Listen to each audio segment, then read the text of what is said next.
Hello there, and welcome to this short developer walkthrough of my Far Cry 3 level Fortified Farmland. I am Adrian Ulfsiad. Fortified Farmland is a comparatively large multiplayer map for 8 to 12 players, designed primarily for the domination game mode, which lends itself well to when the servers fill up, but it plays well enough with even just a handful in transmission and team deathmatch. In domination, players struggle for control of 3 designated control points. A, located on the construction site on the south end of the map, is near the blue team's spawn.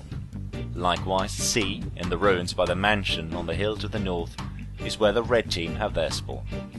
From these 2 points, paths converge into the valley, where the plantation HQ formed the central control node.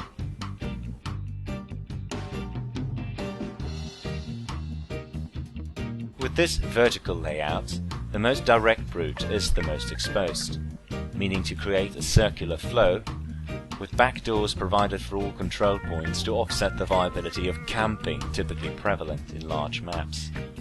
However, in early testing, this exposure to sniping in the central location pushed players towards the edges of the map, which disrupted the flow of the game and led to a segregation of attackers and defenders. Effectively, a third of the map wasn't being used. In response, the area was intersected, first by a trench system to provide cover for players looking to cross into C, and then I further divided it by 2 fields of crops, affording players some modicum of protection as they crossed the area, which also had the effect of forcing engagements between the opposing teams.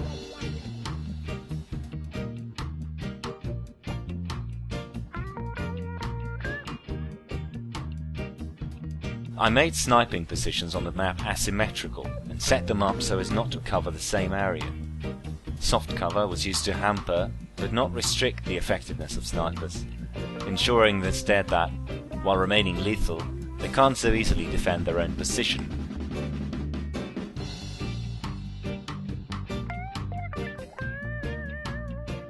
To accommodate for the faster pace in the transmission and team deathmatch modes compared to domination, spawn points are moved much closer to the center of the map, sectioning off the far corners completely to keep players from accidentally wandering off from the action and getting lost.